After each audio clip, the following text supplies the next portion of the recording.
అందరికీ నమస్తే. Digital stories కి స్వాగతం. ఈ రోజు మనం వినబోయే కథ పేరు జనని. రచయిత్రి గంటి ఉషాబాల గారు రాశారండి ఈ కథని. ఈ కథ మ్యాగజైన్ స్టోరీ. ఇంకా కథలోకి వెళ్ళిపోదామా? ఆ రోజు వినయ వాళ్ళ ఇంట్లో బారసాల ఫంక్షన్ కి వెళ్లి వచ్చినప్పటి నుంచి జనని అదోలా ఉండటం గమనించాను. తన అంతరంగం నాకు అర్థమైంది. ఇదివరకు కూడా ఈ విషయం మీద దాంతో మాట్లాడాను. అంతకంటే లోతుగా అడగలేను. కారణం, నేను దానికి తల్లిని కాబట్టి. ఒక డాక్టర్గా మాట్లాడదాం అనుకున్నా అన్ని విషయాలు అర్థం చేసుకునే శక్తి, ఆకలింపు చేసుకునే జ్ఞానం దానికంటే దానికే ఎక్కువ. ఉద్యోగంలో భాగంగా ఎన్నో దేశాలు తిరిగింది. మంచి పదవిలో ఉంది. అరవింద్ తనకి అనుకూలమైన భర్త, మనసున్నవాడు. భార్యని బానిసలా కాక ప్రేమగా చూసుకునేవాడు. దాని లోటు ఏమిటో నాకు అర్థం అవుతున్నా నేనేం చేయగలను? సడన్ గా కాలింగ్ బెల్ మోగిన శబ్దానికి ఉలిక్కిపడి లేచాను. కిచెన్లోకి నడుస్తూ జనని రూంలోకి తొంగి చూశాను. సీరియస్గా ల్యాప్టాప్ ముందు కూర్చొని ఉంది. కొరియర్ బాయ్ ఇచ్చిన కవర్ తన ముందు పెట్టి నా పనిలో పడ్డాను. రాత్రి డైనింగ్ టేబుల్ దగ్గర ప్రస్తావించాను. ఎందుకు అలా ఉంటున్నావు అని. అరవింద్ నుంచి ఫోన్లు వస్తున్నాయా? తను ఎలా ఉన్నాడు అడిగాను. అదోలా అంటే ఎలా ఉన్నాను? బానే ఉన్నానుగా. తింటున్నాను, ఆఫీస్ పని చేసుకుంటున్నాను. ఇంకెలా ఉండాలి? గొంతులో ఏదో తెలియని నిష్ఠూరం. పరిశీలనగా చూశాను తన వైపు. తెల్లని కుర్తా, ప్రింటెడ్ లెగ్గింగ్, బారెడు జడ పైకి ముడిపెట్టి క్లిప్పు పెట్టింది.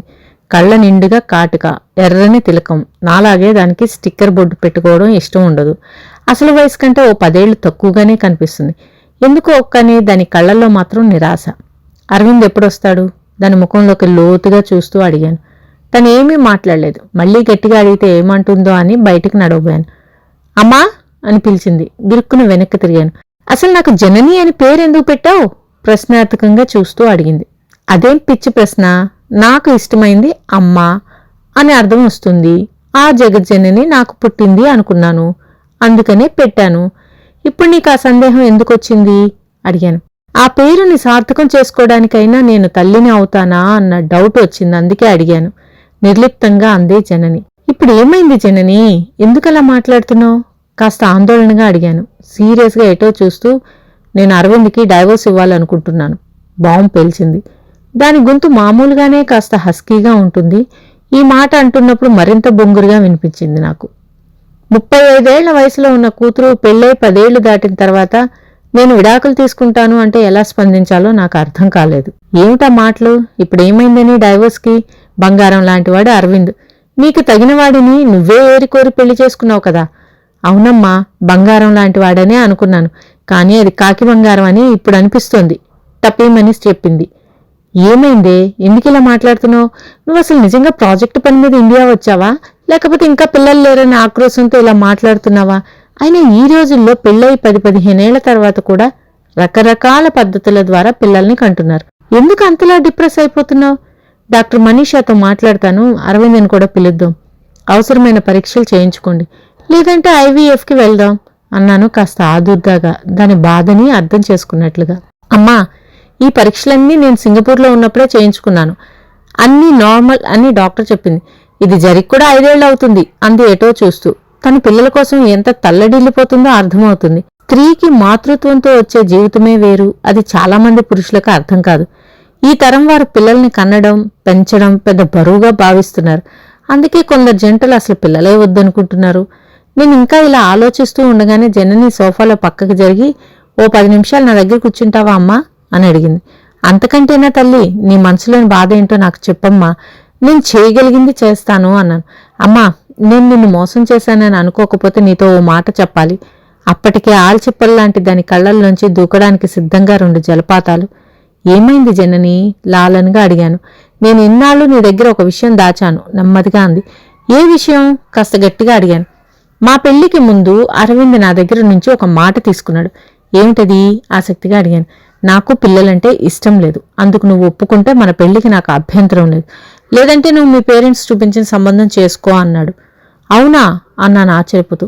అంటే ఇతను కూడా పిల్లల్ని బరువుగా అనుకునే రకమేనా అడిగాను. ఏమోనమ్మా, చాలా ప్రయత్నించాను. అతని భయాలు తొలగిద్దామని చాలాసార్లు ఈ విషయం గురించి మాట్లాడాను. ఫ్రెండ్స్తో చెప్పించడానికి ప్రయత్నించాను. కానీ ఫలితం లేదు. ఎవరేం చెప్పినా తల ఊపుతాడు కానీ చివరకు తన నిర్ణయం మీదే నిలబడతాడు. పెళ్లి కాకముందే నీ దగ్గర మాట తీసుకుంటే మరి ఇప్పటిదాకా ఏం చేసావు అని నువ్వు అడగొచ్చు. నాకు అప్పటికి అతనితో ఉన్న 2 ఏళ్ల స్నేహంలోనూ ఏ విషయంలోనూ అతన్ని వేలెత్తి చూపలేం. అణకువలోనూ తెలివితేటల్లోనూ అతను ఆడవాళ్ళకిచ్చే మన్నన మర్యాద వేటిల్లోనూ లోపం కనిపించలేదు. పైగా నేనంటే ప్రాణం. పెళ్ళైతే తన నిర్ణయం భవిష్యత్తులో మార్చుకుంటాడు అనే ఆశతోనే నేను అతనికి ఇచ్చిన మాటను గురించి పెద్దగా పట్టించుకోలేదు. ఆ తర్వాత పెళ్లి, సింగపూర్ వెళ్ళిపోవడం జరిగిపోయాయి. పిల్లలు వద్దన్నాడు, సరే. కానీ మీ ఇద్దరి మధ్య భార్యాభర్తల సంబంధమైనా కొనసాగుతుందా అడిగాను అనుమానంగా. నన్ను చాలా ప్రేమగా చూసుకుంటాడమ్మా. మా బంధానికి ఎలాంటి అడ్డంకులు లేవు. కానీ అతనికి పిల్లలు ఇష్టం లేదు అంటాడు. చిట్టి అడుగులేస్తూ ఇల్లంతా కలయిదిరిగే ఒక పాపాయి కావాలని నాకు అనిపిస్తుంది. ఏ పార్టీకి వెళ్ళినా నీ పని బాగుంది, ఏ బాధ్యతలు లేవు అని వ్యంగ్యంగా తోటివారి మాటలు ఎన్నో పడ్డాను. మొదట్లో పెద్దగా తెలిసేది కాదు, కానీ రాను రాను జీవితం యాంత్రికంగా తయారైంది. డబ్బు, హోదా అన్నీ ఉన్నాయి, సమస్యలే ఏమీ లేవు. కానీ దాని గొంతులో తడబాటు. మమ్మల్ని మేము చూసుకోవడానికి మా ప్రతిబింబాలు లాంటి పిల్లలే లేరమ్మా. Very sorry. నేను పెళ్లికి ముందు ఈ మాట నీకు చెప్పలేకపోయాను. నేను ఇష్టపడ్డ అరవింద్ని నువ్వెక్కడ వద్దంటావో అని. అసలు అతని ప్రాబ్లం ఏమిటమ్మా? అడాప్షన్కైనా ఒప్పుకుంటాడా? సాలోచనగా అడిగాను. ఏమోనమ్మా, అదే తెలియడం లేదు. ప్రయత్నం చేశాను, దానికి ఇష్టపడలేదు. ఒకరోజు గట్టిగా అడిగేసరికి వెళ్ళి వేసెక్టమీ చేయించుకొని వచ్చేశాడు. ఆ విషయం కూడా నాకు చాలా రోజుల తర్వాత తెలిసింది. అది పెద్ద మోసం. నేను తట్టుకోలేకపోయాను. వర్క్ ఫ్రమ్ హోమ్ పెట్టుకొని నీ దగ్గరికి వచ్చేశాను ఏడుస్తూ చెప్పింది జనని. నా బుర్ర గిర్రున తిరిగిపోయింది జనని చెప్పింది విని. భార్యకు తెలియకుండా ఎందుకు అలా చేశాడు? పిల్లలంటే ఎందుకంత భయం? ఎందుకంత విముఖత? జననితో కాస్త ఓదార్పుగా మాట్లాడి తనని పడుకోమని చెప్పి నా గదిలోకి వెళ్ళాను. నా బుర్రంతా ఆలోచనలతో వేడెక్కిపోయింది. ఒక నిర్ణయానికి వచ్చాక కాస్త నిద్ర పట్టింది. మర్నాడు తనకి రిలీఫ్గా ఉంటుందని ఊళ్ళోనే ఉన్న మా కజిన్ కమల వాళ్ళ ఇంటికి వెళ్ళాం. కమల కూతురు సుమన తన 2 చిన్నపిల్లలతో వెళ్ళి ఇంటికి వచ్చింది. ఆ పిల్లల్ని చూడగానే జనని ముఖంలో ఆనందం. వాళ్ళు తన దగ్గరికి రావడానికి తటపటాయించినా జనని వాళ్ళని మాలిం చేసుకుని ఆడుకుంది. జనని, పిల్లల్ని కనడం ఇంకా ఎన్నేళ్లు వాయిదా వేస్తావు? సుమన నీ వయస్తే కదా.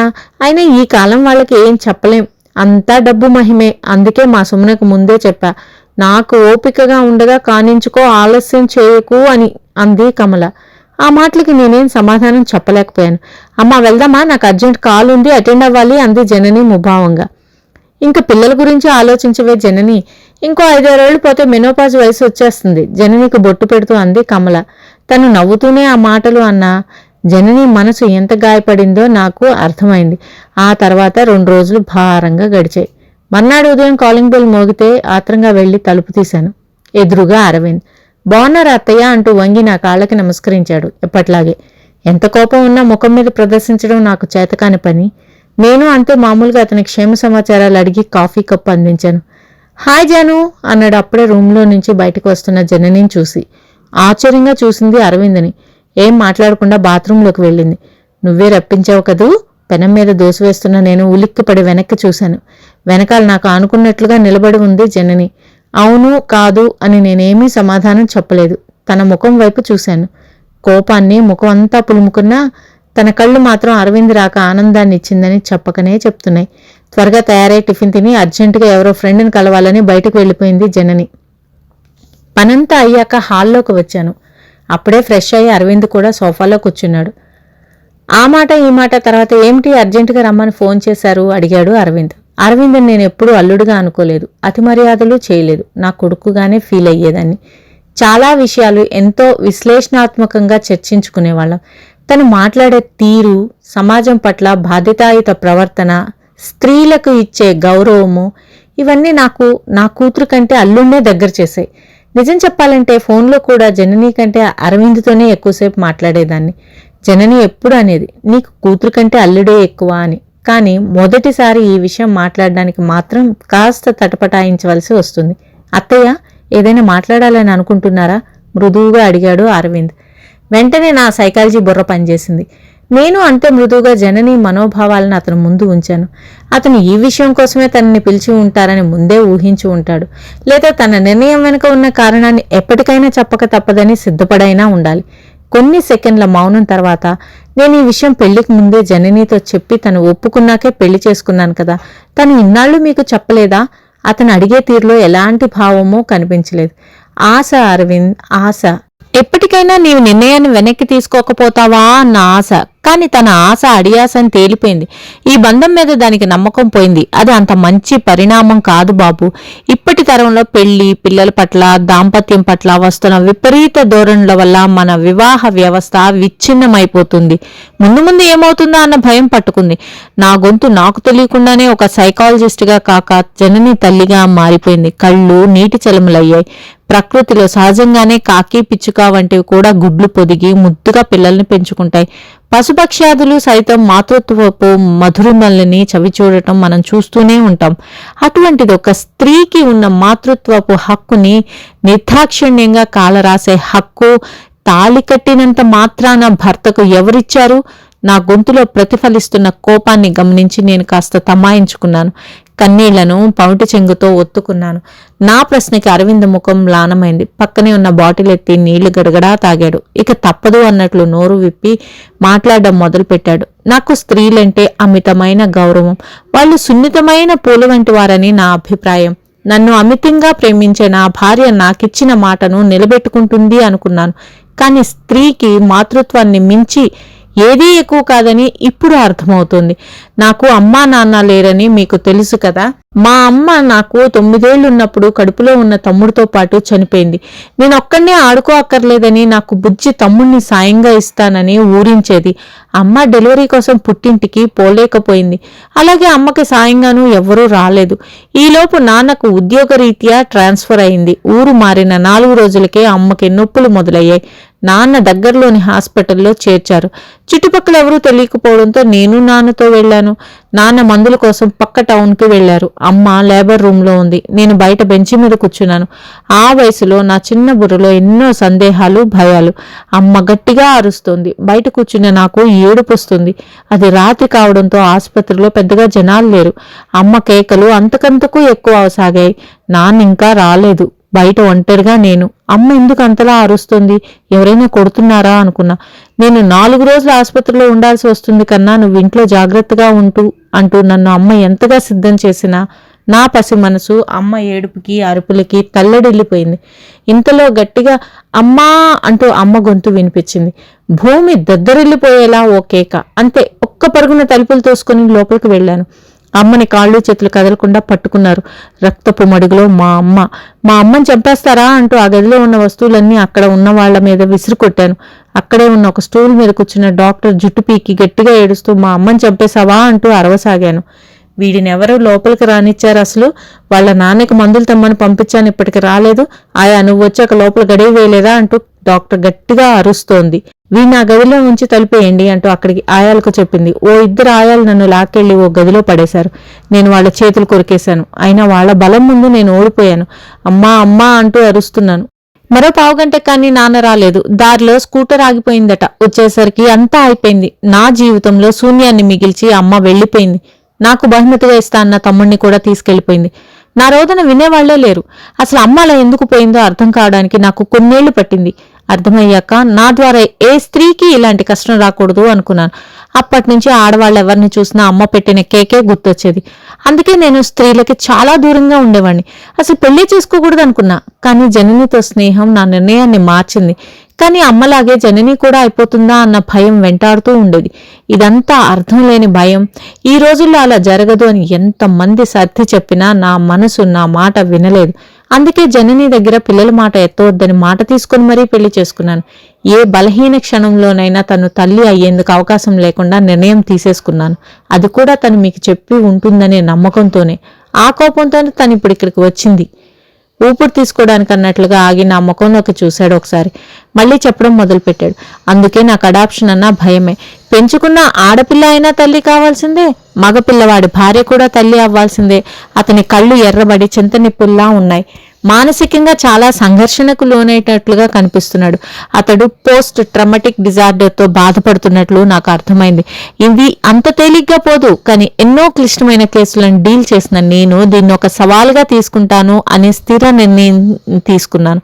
ఎప్పుడొచ్చిందో జనని మేమిద్దరం గమనించనే లేదు. కిచెన్ నుండి వేడివేడి కాఫీ తెచ్చి ఇద్దరికీ ఇచ్చింది. అరవింద్ మాటలు విన్నట్లుగా ఉంది. ఏడ్చినట్లుగా దాని మొహం స్పష్టంగా కనబడుతుంది. అరవింద్ మెదడులో పాతుకుపోయిన భయాలను పోగొట్టడానికి మెల్లగా ప్రయత్నాలు మొదలుపెట్టాను. సక్సెస్ అవుతాననే నమ్మకం నాకుంది.